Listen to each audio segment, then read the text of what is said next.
을 통해서 우리는 다시 한번 부활하신 예수 그리스도를 생각해 보는 시간을 갖겠습니다. 오늘 본문은 하나님은 예수 그리스도의 부활하심을 통하여 하나님의 계획이 완성되고 있고 그 완성으로 인해 우리에게 구원을 주고 있는 신실하시며 성실하시며 사랑이 많으신 하나님인 것을 우리에게 말씀하십니다. 그래서 사도는 이 본문을 통해서 우리가 마땅히 믿어야 할 복음을 선포하고 있습니다. 그래서 2절에 보면 사도가 지금 선포하려고 하는 복음의 내용을 기록합니다. 이 복음은 그럴 때 우리가 믿고 있는 복음은 구약의 근거를 두고 있다는 것을 보게 됩니다. 그래서 2절에 보면 이 복음은 하나님이 선지자들을 통하여, 그 다음에 마지막으로 가면 성경에 미리 약속하신 것이라. 그래서 우리가 믿고 있는 복음은 구약을 근거를 두고 있다는 것을 보게 됩니다. 그래서 예수 그리스도께서 이 땅에 오셔서 처음으로 복음을 전하신 것이 아니라 이미 하나님의 선지자들을 통해서 구약의 성경의 말씀을 통해서 이미 복음을 선포하고 있었다는 것을 저희들은 보게 됩니다. 자, 이 말은 무슨 말을 포함하고 있냐면 구약을 통해서 하나님이 창세 전부터 갖고 계셨던 계획을 구약을 통해서 우리에게 밝혀주고 있다는 것입니다. 그래서 창세전에 하나님이 우리를 어떻게 구원할 그 복음의 계획을 구약의 말씀들을 통해서 여러 가지 사건, 제도 또는 인물들을 통해서 그의 복음을 우리에게 선포하고 있다는 것을 보게 됩니다.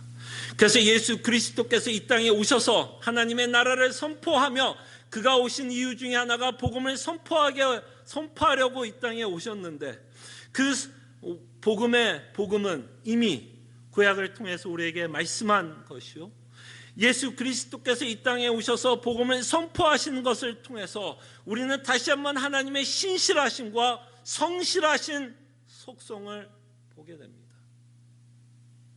지금 예수님은 우연치 않게 이 땅에 오시는 것이 아니라 하나님께서 이미 계획한 것을 이루시기 위해서 이 땅에 오셨다라는 것을 저희들은 구약에 말씀하고 있는 복음을 통해서 이미 깨닫고 있습니다.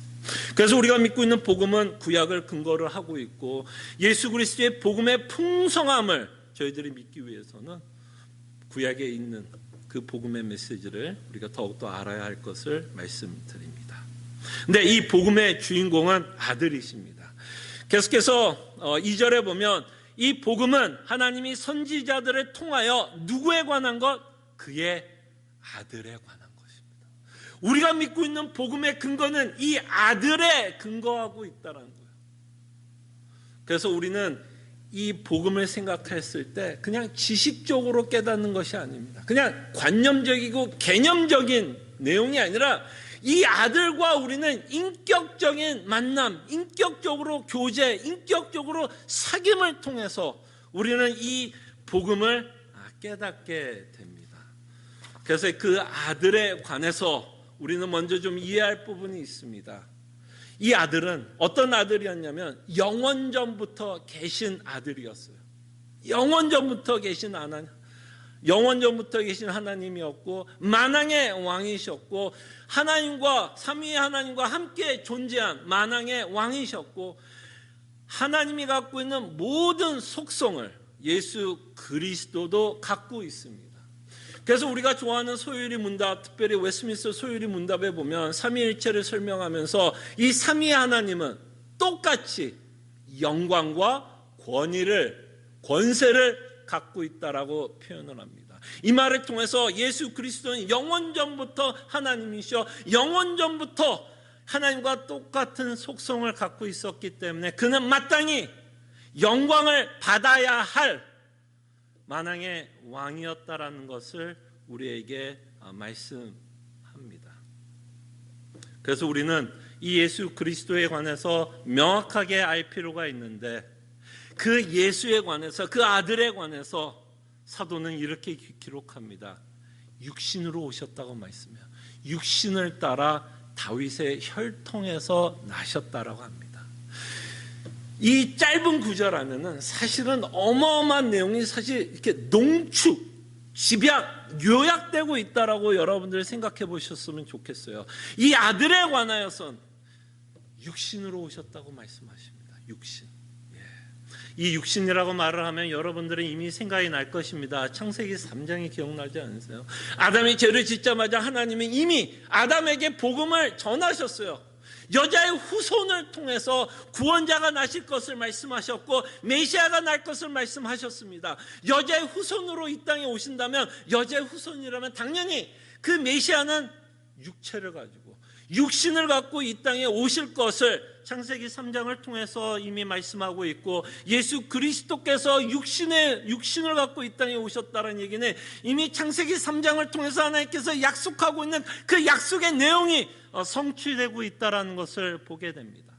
그 다음에 다윗의 혈통으로 나셨다라는 말은 그 예수가, 그 예수님이 다윗과 같은 왕으로 이 땅에 오실 것을 말씀합니다. 그러나 이것은 다만 예수님이 이 땅에 왔을 때 다윗과 같은 왕으로 오셨다라는 의미도 있지만, 이미 그는 만왕의 왕, 영원전부터 하나님이시여 영원전부터 만왕의 왕이라는 것을 다시 한번 다윗의 혈통을 통해서 오셨다라는 것을 통해서 우리에게 말씀하시려고 합니다. 네, 여러분, 우리는 이 예수님이 육신으로 다윗의 혈통으로 오셨다라는 이 말에 우리는 정말 놀랐으면 합니다.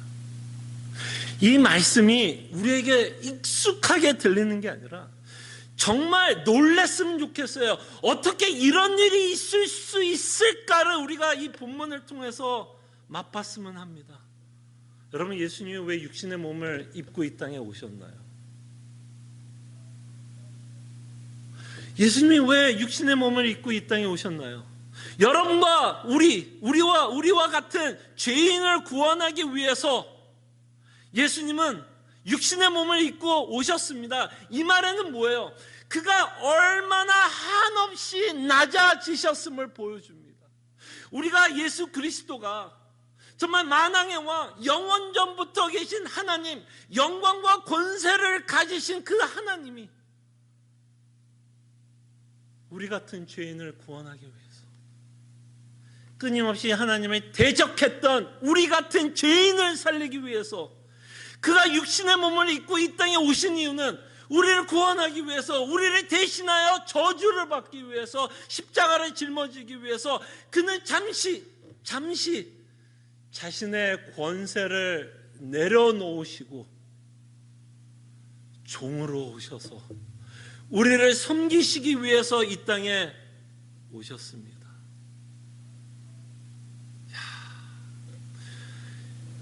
이 낮아지심을 좀 보셨으면 좋겠어요.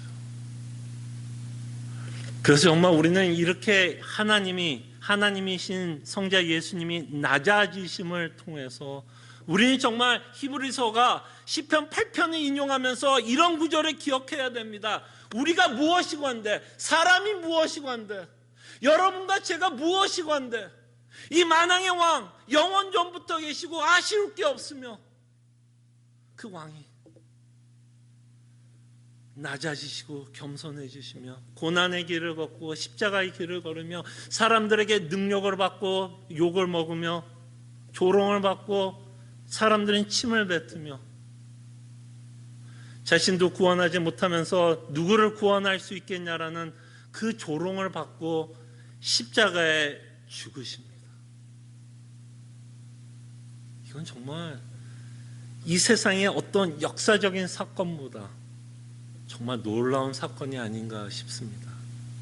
우리를 구원하기 위해서 겸손한 종으로, 왕이었음에도 불구하고 겸손한 종으로 오신 이 예수 그리스도를 보면서 우리는 참으로 하나님께 감사와 찬송을 돌려야 할 거라 생각이 듭니다. 그러나 그의 인생은 그대로 끝나지 않았어요. 그는 겸손한 왕으로 십자가에 죽으시면서 그의 인생은 끝나지 않았습니다. 이 본문을 통해서 우리는 다시 한번 예수 그리스도의 부활의 사건을 기억했으면 좋겠습니다. 4절을 보면 성결의 영으로는 죽은 자들 가운데서 부활하사 능력으로 하나님의 아들로 선포되셨으니 곧 우리 주 예수 그리스도시니라.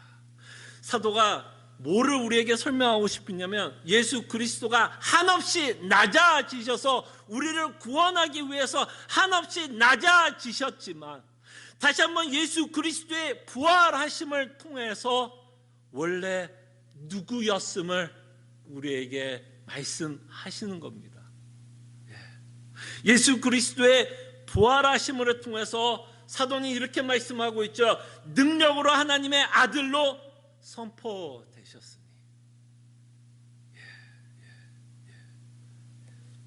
그래서 제가 조금 전에 이 아들에 관해서 창세전에 선지하셨던 이 아들에 관해서 여러분들에게 말씀하면서 이 부활은 다시 한번 우리에게 하나님이 누구이신지를 보여주는 사건입니다.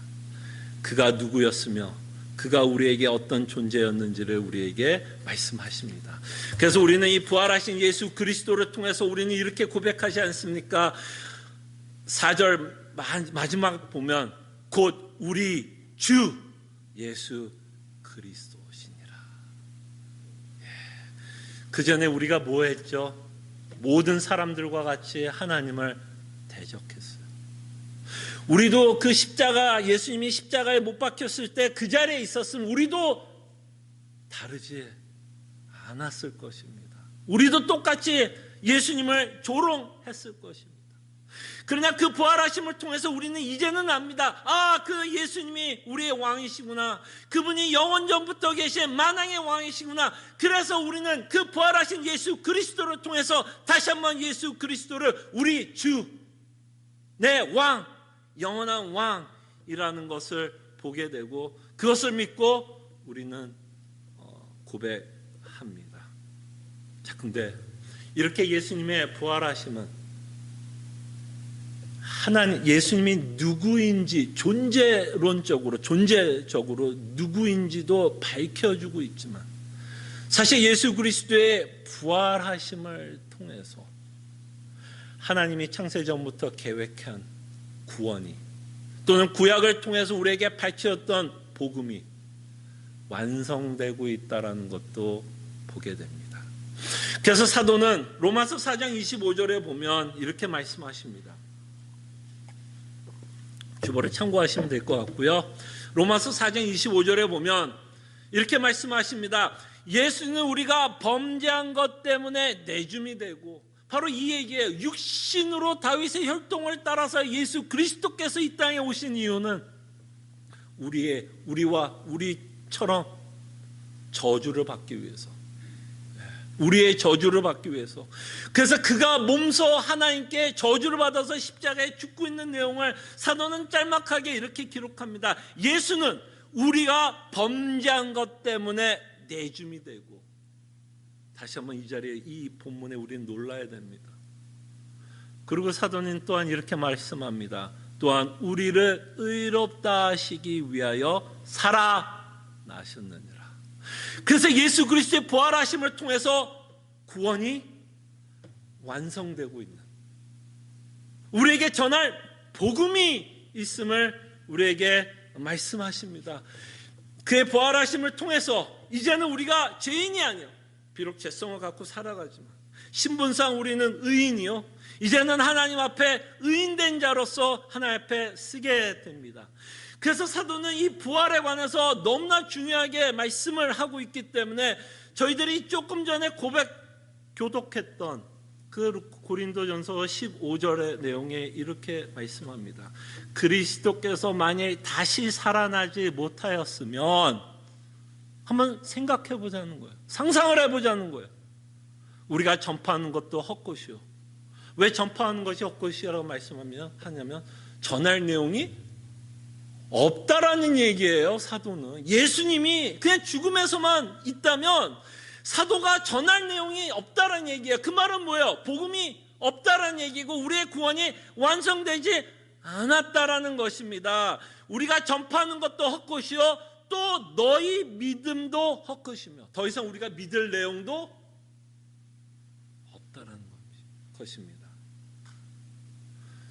그래서 이 부활이 갖고 있는 의미는 다만 예수 그리스도께서 부활하셔서 만왕의 왕인 것을 선포하는 것도 있지만 그 부활하심을 통해서 하나님이 우리에게 말씀하시고자 하는 것은 자신이 계획한 그 구원의 계획을 완성시키고 있음을 우리에게 말씀하고 있고, 이 구원의 확신을 갖고 우리는 살아갈 수 있다라는 것을 이 부활하신 예수 그리스도를 통해서 우리에게 말씀을 하십니다.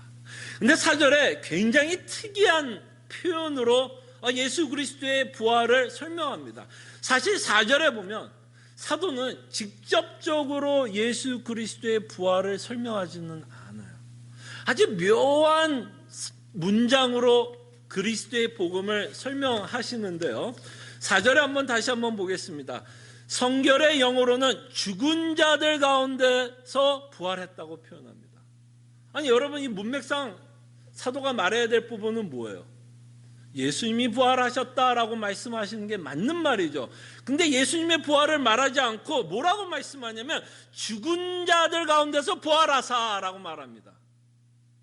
그러니까 뭔가 이 예수 그리스도와 함께 누군가가 함께 뭐를 하고 있는 것 같은 뉘앙스로 예수님이 사도가 말씀하는 거예요. 뭔가 이 예수와 함께 부활하는 자들이 있다라는 것을 이 짤막한 문장을 통해서 설명을 합니다. 당연히 죽은 자 가운데서 살아났다라는 이 말을 통해서 예수 그리스도의 부활을 설명하고 있지만, 이 문장을 통해서 사도가 말씀하고 싶은 건 이 일은 다만 예수 그리스도의 부활하심으로 끝나는 게 아니라 죽은 자들, 여기서 말하는 죽은 자들은 뭘까요? 허물과 죄로 죽었던 성도들도 예수 그리스도와 함께 살아날 것을 말씀합니다. 그래서 조금 전에 읽었던 그 고린도전서 15장 마지막 우리가 교독했던 말씀에 보면, 그러나 이제 그리스도께서 죽은 자 가운데서 다시 살아나시사 잠자는 자들의 첫 열매. 그래서 그리스도와 함께 죽은 자들이 그리스도와 함께 부활할 것을 말씀하십니다. 자, 그 내용에 대해서 사도는 로마서 8장 11절에서 이렇게 말씀하십니다. 주보를 한번 다시 보십시오. 예수를 죽은 자 가운데서 살리신 이의 영이 너희 안에 거하시면, 그죠? 살리신 그 영이 우리 안에 있다면, 그 성령 하나님 우리 안에 거하시면, 그리스도 예수를 죽은 자 가운데서 살리신 이가 너희 안에 거하시는 그의 영으로 말미암아 너희 죽을 몸도 살리시니라. 그래서 다시 한번 이 구절을 통해서 중요한 두 가지 내용을 보게 됩니다. 그 살리신 영이 이미 우리 안에 뭐하다고요? 함께 내주하고 있다라고 말씀하십니다. 이 말을 통해서 사도는 뭘 말을 하는 걸까요? 이 부활의 사건은 다만 미래의 사건으로만 사도는 이해하는 것이 아니라 이미 성도들도 예수 그리스도의 부활하심에 동참하고 있다는 거죠. 그래서 여러분들 그리스도와 함께 살아나셨어요. 여러분들이 그리스도와 살아났다는 의미는 영적인 의미에서 살아났습니다. 물론 우리는 육체의 부활을 기다리고 또한 부활의 소망을 기다리고 살고 있지만, 예수 그리스도의 부활하심은 이미 우리는 뭐하고 있다라고 사도는 말씀하고 싶으냐면 이미 우리는 경험하고 있다. 여러분들의 예수 그리스도의 복음을 믿고 있다면, 그리고 또한 예수 그리스도로 말미암아 하늘의 소망을 갖고 살아가고 있다면, 예수 그리스도로 말미암아 육체의 부활과 영원한 안식을 바라보면서 살아가고 있다면, 우리는 더 이상 허물과 죄로 죽었던 자들이 아니라 이제는 그리스도와 함께 살아난 자다라고 사도는 우리에게 말씀하십니다. 그래서 부활은 미래의 일이 아니라 이미 우리가 경험하고 있는 실제적인 사건이다라고 우리에게 말씀하십니다. 그래서 저는 이 말씀을 좀 묵상하면서 좀 고민을 해봤습니다. 여러분들과 제가 부활의 소망을 갖고 살아간다면, 이미 여러분들은 부활을 경험하고 있다라고 성경은 말씀하고 있고, 그 부활을 경험하는 것 때문에 마지막 그 육체의 부활과 영원한 안식과 하늘나라에 들어갈 것을 소망하면서 우리가 살아가고 있다면, 과연 그 부활의 소망을 갖고 살아가는 자들은 어떤 모습을 갖고 살아가는 자들일까를 한번 고민해 봤습니다. 부활의 소망을 갖고 살아가는 자들은 무엇을 맛보면서 무엇을 생각하면서 살아가는지를 한번 고민해 봤습니다. 그럴 때 부활의 소망을 갖고 살아간다라는 것은 언젠가 내가 죽을 것을 묵상하는 자가 부활의 소망을 갖고 살아가는 자가 아닌가 생각해 봅니다. 여러분 곰곰이 생각해 보십시오. 부활의 소망을 믿고 여러분들이 소망한다라는 그 말에는 사실은 뭐가 내재되어 있고 전제가 되어 있는 거죠. 부활의 소망을 완전하게 누리기 위해서 먼저 우리 삶 가운데 어떤 일이 먼저 벌어져야 돼. 시간상 안에서 죽음이 먼저 오게 됩니다. 물론 예수님이 먼저 오실 수도 있겠지만 일반적으로 우리가 생각해 보면 죽음이 먼저 오게 됩니다. 그래서 사실 부활의 소망을 여러분들이 믿고 살아간다라는 이 말에는 사실은 우리의 죽음을, 나의 죽음을 묵상하게 된다라는 것입니다. 부활의 소망은 우리로 하여금 담대하게 우리의 죽음을 생각하게 하고 묵상하게 됩니다. 왜 우리는 부활의 소망을 갖고 있으면 제가 여러분들에게 담대하게 우리의 죽음을 묵상할 수 있다라고 말씀을 하냐면, 우리의 인생이 죽음으로 끝나지 않을 것이기 때문에 묵상할 수 있다라는 얘기입니다. 만약에 여러분과 저희 인생이 죽음으로 끝난다면 당연히 그것은 두려운 일이요, 염려가 되며 걱정이 되는 일이겠지만, 그 후에 부활의 육체의 부활과 하나님의 나라와 영원한 안식이 기다리고 있다면 우리는 충분히 담대하게 죽음을 묵상할 수 있다라는 것입니다.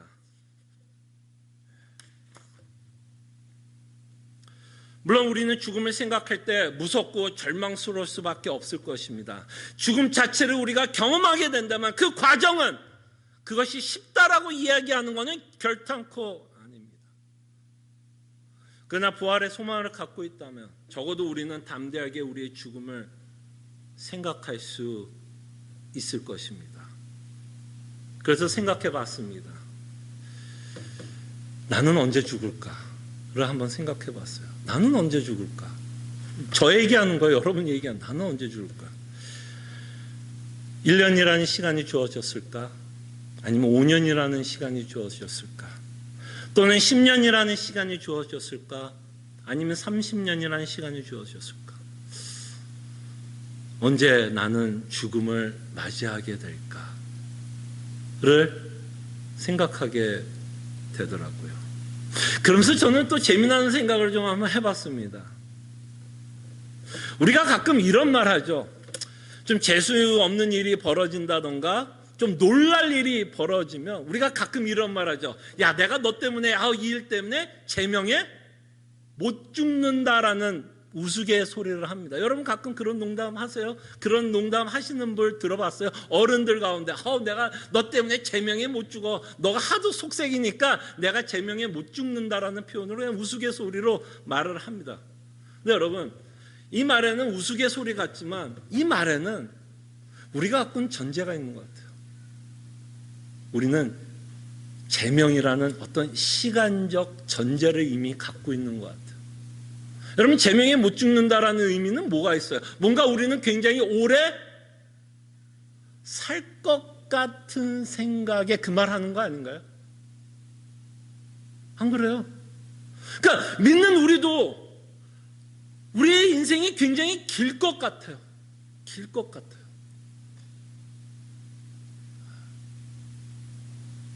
그래서 우리는 죽음에 대해서 별로 생각하지 않는 것 같아요.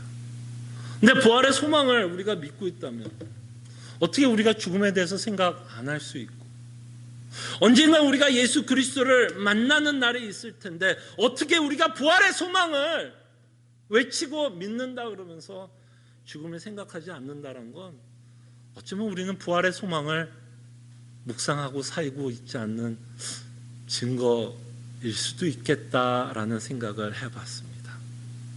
그러면서 저는 참 엉뚱해요. 아마 여러분들이 제 설교를 듣고 예를 드는 거 보면 참 엉뚱할 거라고 생각이 듭니다. 지금 말하는 것도 굉장히 엉뚱하게 들릴 거라고 생각이 들어요.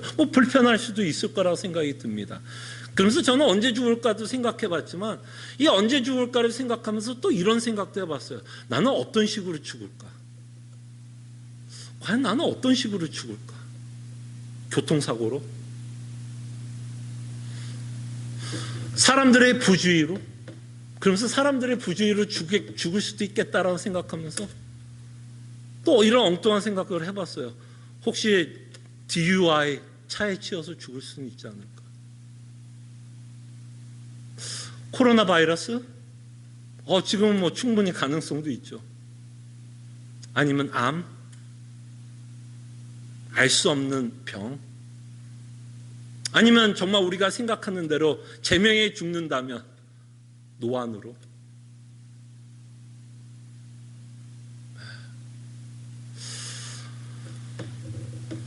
언젠가는 죽겠지만 또 우리는 어떤 과정 가운데서 죽음을 맞이하게 될 것입니다. 제가 나열했던 이 모든 것들이 고통이 없다는 얘기는 아니에요. 그러나 이런 possibility가 없다라고 얘기할 수도 없어요. 남 얘기가 내 얘기가 될 수도 있어요. 그리고 하나님은 그렇게도 일도 하세요.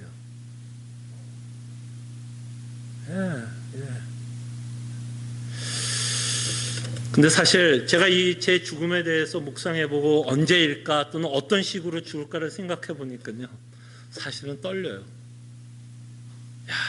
정말 그런 일이 벌어지면 노안으로 죽는다 그러면 더 겸손하게 그 죽음을 받아들이겠지만, 만약에 제가 지금 또는 1년 후에 암이란 것이 선포되어서 하나님을 예수님 만나러 가야 된다면 솔직히 말하면 굉장히 떨리더라고요. 좀 무섭다라는 생각은 솔직히 들어요. 그러나 이 부활의 소망은 고통이 없다라고 이야기하는 것은 절대로 아니라는 거예요. 그러나 이 부활의 소망은 우리가 슬픈 가운데서도 우리가 감사할 이유를 주는 건 맞는 것 같아요. 우리가 절망할 수밖에 없는 상황 가운데서도 부활의 소망은 우리에게 소망을 주는 것도 맞는 것 같아요. 우리가 고통스러운 상황 가운데서도 부활의 소망은 여전히 우리에게 힘을 주고 위로를 줄 수 있다는 것이 우리가 믿고 있는 부활의 소망이 아닐까 생각을 해봅니다. 그래서 우리는 예수님을 봅시다. 여러분, 이 세상에서 가장 절망스럽게 죽은 사람이 있다면 누굴까요? 예수님 아니에요? 이 세상에서 가장 절망스럽고 가장 낮아지셨으며 가장 볼품없어서 세상 사람들은 그렇게 죽으신 예수님을 미련하다라고 이야기하며 그 미련한 복음을 어떻게 믿느냐라는 식으로 말씀을 하는데, 그렇게 절망스럽게 죽었던 그 예수님의 인생도 그렇게 끝나지 않았어요. 바로 우리는 예수 그리스도의 죽으심과 부활하심을 통해서 우리가 절망 중에 있어도 하나님의 합력하여 선을 이루시는 놀라운 능력을 갖고 계신 하나님을 바라보게 되고, 그 아들의 죽음을 통해서도 다시 한번 살릴 수 있다라는 하나님의 전지전능을 보게 되며, 그 부활하심을 통해서 우리의 인생이 절망으로 끝나지 않겠다라는 것을 우리에게 말씀하고 있다라고 말씀하십니다. 그래서 이 부활의 소망을 믿는 우리는 나의 죽음에 대해서 생각할 때 덜 놀랄 수 있지 않나 생각을 합니다. 안 놀란다는 얘기가 아니에요. 어떻게 안 놀랄 수가 있어요? 그러나 정말 우리가 부활의 소망이 갖고 있는 의미를 정말 믿고 그 안에 있는 은혜와 소망과 그것을 믿는다면 우리가 우리 앞에 있을 죽음에 대해서도 조금은 덜 놀랄 수 있지 않나 생각을 해 봅니다. 그래서 부활의 소망을 생각하며 다시 한번 나의 죽음에 대해서 생각을 하면서 우리는 다시 한번 고민하게 됩니다. 내 인생에서 가장 중요한 것이 무엇일까를 당연히 고민하게 됩니다. 죽음을 묵상하게 되면 다시 한번 우리는 고민하게 됩니다. 무엇이 일시적인 거고 무엇이 영원한 것인가? 무엇이 가치가 있고 무엇이 가치가 없는지를 우리는 다시 한번 묵상하게 될 것입니다. 지금 저는 계속해서 여러분들에게 이렇게 말씀합니다. 우리는 굉장히 혼란스러운 시기에 살고 있다라고 말씀을 하십니다. 그래서 우리 안에 이런 마음이 들 수도 있을 것 같아요. 미국 시간으로 기준으로 하면 한국, 중국은 이미 그 전에 생겨났지만 미국 시간을 기준으로 하면 우리의 마음속에 이런 마음이 있을 수 있을 것 같아요. 한 2달 전으로 돌아갔으면 좋겠다. 또는 한 달 반. 2달 전만 해도 여러분들은 그냥 일상 가운데서 여러분들이 뜻하는 대로 계획한 대로 여러분들은 살아왔습니다. 그래서 2달 전으로 돌아가서 아무 일 없었던 것처럼 우리는 살아가고 싶은 마음이 있을 수 있을 거라 생각이 듭니다. 그러나 부활의 소망은 2달 전으로 돌아가는 것을 기대하는 것도 아니고 다시 한번 정상적인 삶을 원하는 것도 아니고 또한 일상을 회복하는 것이 아니라 이 부활의 소망은 right now, 지금 어떤 상황과 환경 가운데서도 우리에게는 여전히 소망을 줍니다. 2달 전 돌아가서 일상으로 돌아가서 하나님을 찬송하는 게 아니라 오히려 이런 절망 가운데 혼란스러운 시기에 우리는 더욱더 이 복음의 가치와 복음의 능력을 맛보게 되며 오히려 이런 혼란스러운 시기에 부활의 소망 때문에 우리는 하나님을 더욱더 찬송하며 그의 능력을 바라보며 그에게 찬송과 영광을 돌리며 살아가게 될 것입니다. 기도하겠습니다. 우리가 믿고 있는 부활의 소망이 저는 정말 개념적이고 지식적으로 끝나지는 않기를 바랍니다. 정말 우리가 부활의 소망을 믿고 있다면 어쩌면 우리 자신에게 가장 힘든 질문을 해야 될 거라 생각을 합니다. 나의 죽음에 대해서 생각하지 않고 부활의 소망은 가질 수 없을 거라 생각을 합니다. 그래서 정말 부활의 소망이 무엇인가? 정말 우리가 실제적으로 이 땅에 살아가면서 살아가는 이 인생 가운데 부활의 소망이 무엇이고 정말 혼란스러운 시기에 우리가 살고 있어 이 부활의 소망이 주는 그 진정한 위로와 기쁨을 맛보며 하나님께 영광을 돌릴 수 있는 그런 하나님의 성도가 될 수 있도록 함께 기도했으면 합니다. 기도하죠.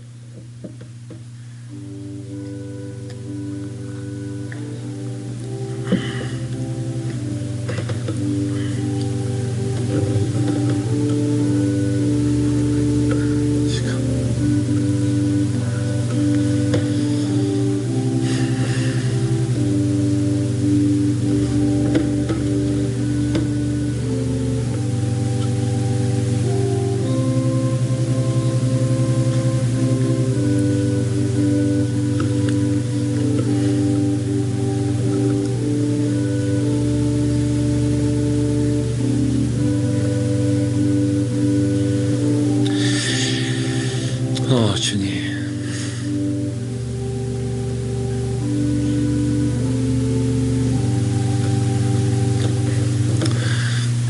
주님, 우리가 정말 기도하기를 원하는 것은 이 부활의 소망이 그냥 1년에 한 번씩 생각해보는 주제가 아니라 이 부활의 소망이 우리에게 얼마나 필요한 것이며 우리가 살고 있는 이 시기만큼 우리에게 필요한 것이 이 부활의 소망인 것을 믿게 하여 주시고 우리의 원래 상태로 돌아오고 일생이 회복되는 것을 기대하는 것이 아니라 우리가 정말 기대하고 기도하기를 원하는 것, 정말 예수 그리스도로 말미암아 우리에게 주신 그 부활의 소망이 우리로 하여금 바로 이 시간에 여전히 우리에게 위로와 기쁨과 소망을 주는 놀라운 복음의 메시지라는 것을 믿을 수 있도록, 그래서 그 믿음을 가지고 하나님께 감사하며 영광을 돌리고, 또한 그 믿음 때문에 우리가 견뎌나가야 되는 것이 있다면 인내하며 우리에게 주어진 경주를 신실하게 뛰어갈 수 있는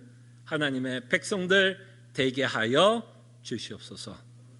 감사하고 살아계신 예수 그리스도 이름으로 기도합나이다. 아멘. 다 함께 일어나셔서 찬송가 436장 찬송합니다.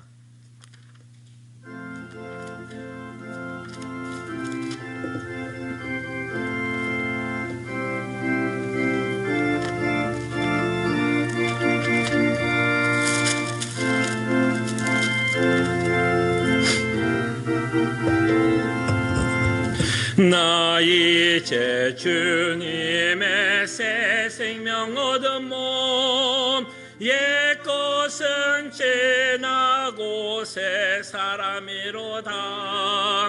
그 생명 내 맘에 강같이 흐르고 그 사랑 내게서 해같이 빛난다.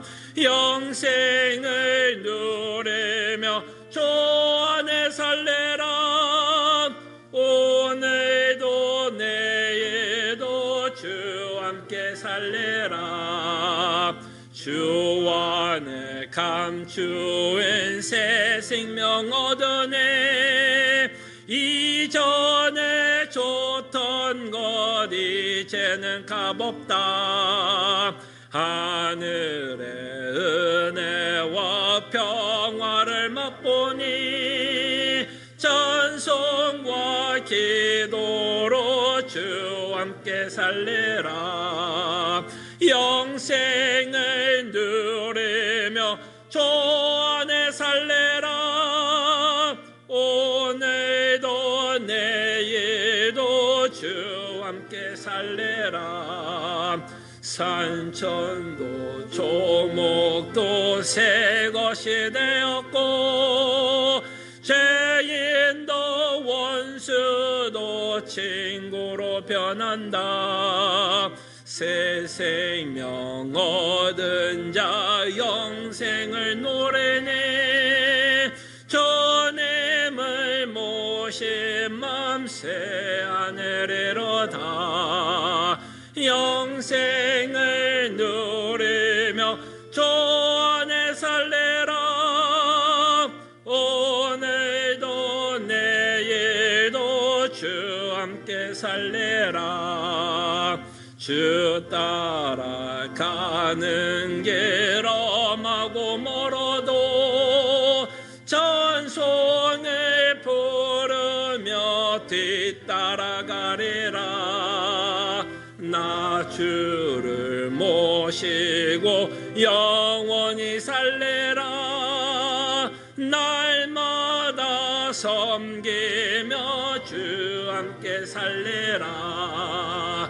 영생을 누리며 주 안에 살래라. 오늘도 내일도 주 함께 살래라. 아멘.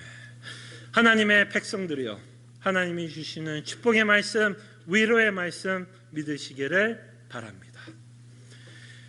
능히 너희를 보호하사 거침이 없게 하시고 너희로 그 영광 앞에 흠이 없이 기쁨으로 서게 하시리. 곧 우리 구주 홀로 하나이신 하나님께 우리 주 예수 그리스도로 말미암아 영광과 위엄과 권력과 권세가 영원전부터 이제와 영원토록 우리와 함께 있을지어다. 아멘.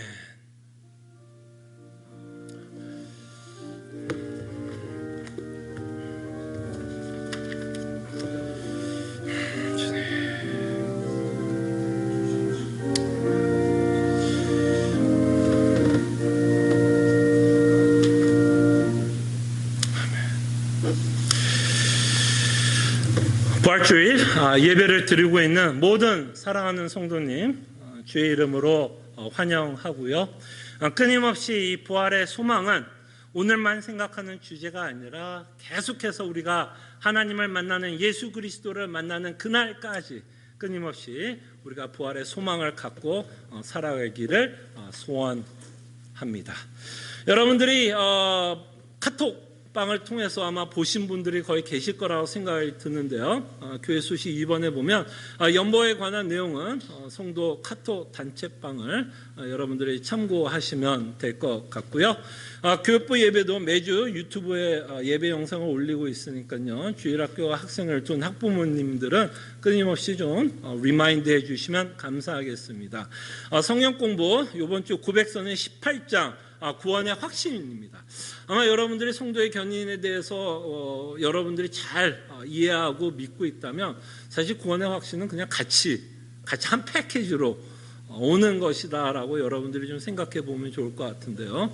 다시 한번 고백서를 중심으로 해서 우리가 또다시 하나님의 우리에게 베풀어 주신 구원을 확신할 수 있음을 다시 한번 좀 확인하는 시간을 갖겠습니다. 계속해서 어려운 성도들이 있을 수 있는데요. 여러분 기억해 주시고 기도해 주시고 아마 한국 정서 가운데 참 자신이 힘들면 좀 먼저 이야기하는 것이 쉽지 않다라는 것을 압니다. 그래서 혹시 누군가 먼저 이야기하기 힘들 때 혹시 여러분들 가운데 좀 성도들의 사정을 좀 알고 좀 힘들어할 수 있는 좀 성도가 있다면 저나 또 장로님 당회에 연락을 좀 주시면 저 교회 안에서 또 도울 수 있는 방법들을 좀 강구하고 함께 돕고 또 함께 기도하면서 이때 다시 한번 하나님의 사랑을 좀 나눌 수 있는 시간이 되기를 바랍니다. 감사합니다.